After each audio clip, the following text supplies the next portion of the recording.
Prediksi Bisnis 2025. Prediksi bisnis kali ini kami hadirkan dari sektor perhotelan. Kondisi bisnis perhotelan hingga tutup tahun 2024 disampaikan analisanya oleh Sekjen PHRI, Maulana Yusran. Secara okupansi masih mengejar ya agar supaya nanti di akhir tutup tahun ini kita bisa terjadi peningkatan paling tidak di untuk kalau kita bandingkan year on year-nya di tahun 2023. Nah, memang banyak ada beberapa kendala atau hambatan untuk menuju ke situ. Salah satunya terkait dari kebijakan-kebijakan ya, sebagai contoh efisiensi yang dilakukan oleh pemerintah. Itu menjadi salah satu dampak juga. Kenapa saya katakan dampak? Karena memang bagaimanapun kegiatan pemerintah itu dominasinya industri hotel itu cukup besar di berbagai daerah. Nah itu begitu diakui efisiensi memang terjadi berbagai cancellation.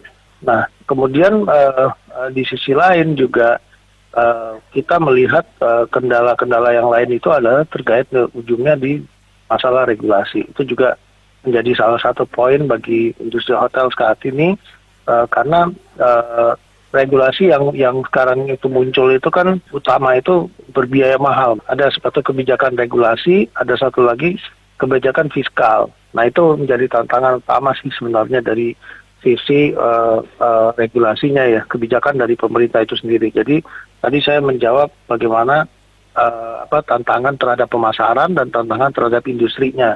Lantas seperti apa prediksi perjalanan bisnis perhotelan di 2025? Ya, jadi begini, kita mesti lihat dulu nomor satu, ini kalau kita bicara tahun depan 2025, satu yang paling jelas adalah kenaikan PPN. Impact kepada industri khususnya sektor pariwisata, apalagi kalau diperkecil ke industri pariwisata itu pasti cukup besar. Kenapa saya katakan besar? Kita jangan melihat bahwa hotel itu terkena pajak hotel atau pajak daerah. Tapi bahwa hotel itu untuk memenuhi kebutuhan operasionalnya semua kena PPN, barang-barang yang dibutuhkan entah untuk membeli amenitas, untuk isian kamarnya, dan seterusnya ya. Restoran juga termasuk untuk beli bahan pokoknya dan seterusnya. Jadi jangan dikorelasikan dengan penjualan yang ke masyarakat dikenain pajak 10% pajak restoran atau pajak hotel. Nah, jadi tentu dengan hal ini pasti akan terjadi peningkatan kan nanti. Apalagi beberapa bahan pokok itu menjadi subjek to peningkatan 12% kan gitu. Kemudian yang kedua, pemerintah mencoba membagi siapa yang kena 12, siapa yang kena 11. Tapi di dalam dinamika kita bicara situasi yang ada saat ini dengan pelemahan daya beli, udah gitu juga lapangan kerja juga kalau kita lihat banyak PHK dan seterusnya, ini menjadi tidak baik sebenarnya di sektor pariwisata. Karena kita juga harus melihat bahwa kalau bicara pariwisata, kita harus bicara daya beli. Begitu daya beli masyarakat itu terjamin, tentu sudah pasti pariwisata itu akan berkembang.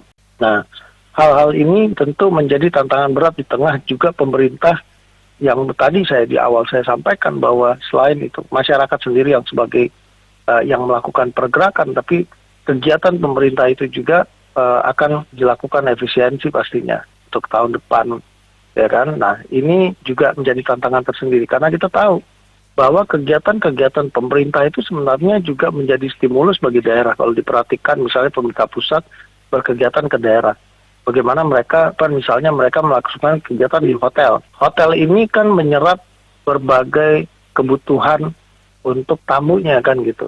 Nah itu tentu akan ada imbasnya karena tidak semua daerah kita, hanya sebagian kecil yang bisa diandalkan dari hasil buminya. Kata banyak daerah yang justru ketergantungan dari pergerakan wisata. Nah kalau Pulau Jawa mungkin masih agak bisa lebih stabil walaupun juga terjadi penurunan, tapi yang imbas paling berat nanti ada di daerah-daerah di bagian timur. Ini yang menjadi dinamika nanti yang cukup berat di tahun 2025 nantinya. Padahal pariwisata itu kan sebenarnya tujuannya adalah penciptaan lapangan kerja dan devisa ya. Devisa nasional untuk daerah itu berupa retribusi peningkatan PAD. Namun di satu sisi dalam penetapan fiskal itu pemerintah kan fokusnya bagaimana meningkatkan pendapatan, bukan fokusnya itu bagaimana mereka meningkatkan demand-nya gitu loh. Jadi kalau di Vietnam kita lihat PPN-nya itu justru diturunkan supaya ekonominya baik dan justru demand-nya juga menjadi daya saing, dan itu terbukti Wisman-nya justru lebih unggul dibandingkan Indonesia. Nah, sementara di Indonesia justru menaikkan itu karena kebutuhan pemerintah itu tinggi sih dan penerimaannya sedikit, tapi konsepnya meningkatkan nilainya.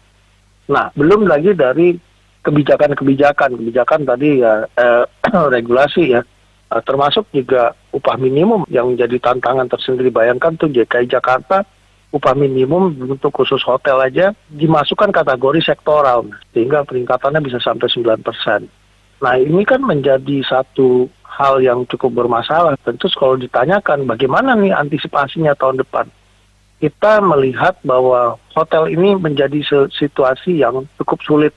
Mereka bisnis hotel itu selalu rentan dengan kebijakan pemerintah. Begitu pemerintah mengambil satu kebijakan ekonomi yang benar-benar tidak mempertimbangkan ke multiplier efeknya, itu impact-nya tuh pasti ke tenaga kerja, ke keberlanjutan dari bisnis itu sendiri gitu loh. Yang kuat tetap bertahan, yang nggak kuat ya pasti akan gugur. Demikian prediksi bisnis sektor perhotelan 2025 menghadirkan Maulana Yusran, Sekjen PHRI. Saya Mary Agustin, Pas FM. Prediksi bisnis 2025.